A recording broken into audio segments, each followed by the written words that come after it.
தாராபுரம் அருகே குங்காறுபாளையத்தில் கோவை செழியன் அவர்களின் 26வது ஆண்டு நினைவு நாள் அனுசரிக்கப்பட்டது. நினைவிடத்தில் தமிழர் எழுச்சி பேரவை தலைவர் சங்கர் தலைமையில் மாலை அணிவித்து மரியாதை செலுத்தப்பட்டது.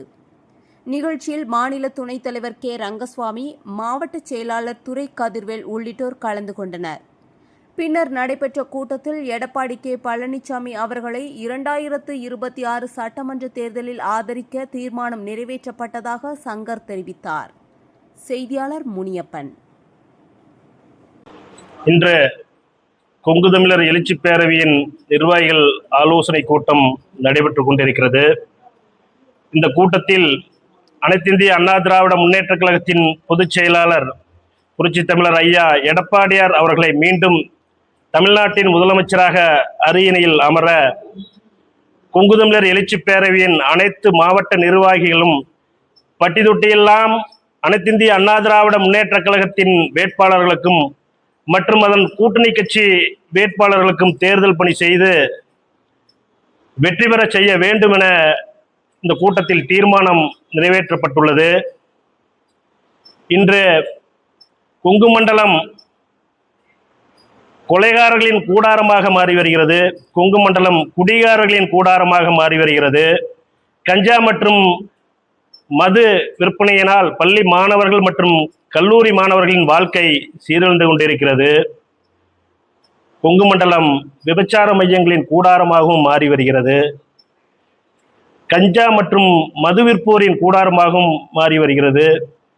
பெண்கள் இன்று தனியாக நடமாட முடியாத சூழல் உருவாகி வருகிறது.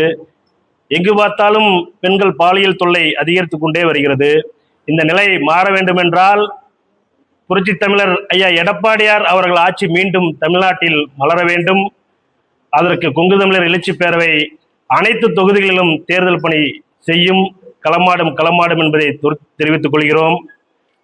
கொங்கு மக்களின் நலனுக்கு தொடர்ந்து எதிராக செயல்படும் திராவிட முன்னேற்ற கூட்டணியில் அங்கம் வகிக்கும் கொங்குநாடு மக்கள் தேசிய கட்சி ஆர் ஈஸ்வரன் மற்றும் கொங்கு பேரவை திரு தனியரசு போன்றவர்கள் இந்த தேர்தலோடு கொங்கு மக்கள் அவர்களை புறந்தள்ளி விடுவார்கள் என்பதை தெரிவித்துக் கொண்டு தமிழ்நாட்டின் முதலமைச்சராக எடப்பாடியார் அவர்கள் அரியணையில் அமர வேண்டும் என்பதற்காக கொங்கு தமிழர் எழுச்சி பேரவை களமாடும் என்பதை தெரிவித்துக் கொள்கிறோம். நன்றி, வணக்கம்.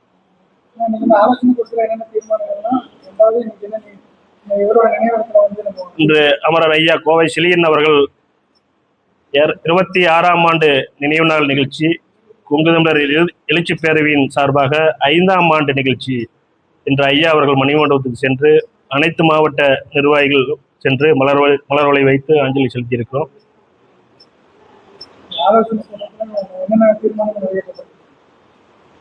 இந்த ஆலோசனை கூட்டத்தில் மெயின் தீர்மானமே அனைத்து இந்திய அண்ணா திராவிட முன்னேற்ற கழகத்தின் வேட்பாளர்களுக்கும் அதன் கூட்டணி கட்சி வேட்பாளர்களுக்கும் அனைத்து தொகுதிகளிலும் அனைத்து மாவட்ட நிர்வாகிகளும் தேர்தல் பணி செய்ய வேண்டும் என தீர்மானம் நிறைவேற்றப்பட்டுள்ளது.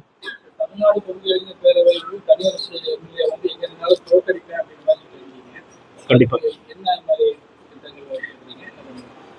கொங்கு மக்களுக்குன்னு அமைப்பு ஆரம்பிச்சு அவர் மட்டுமே வளர்ந்திருக்காரு.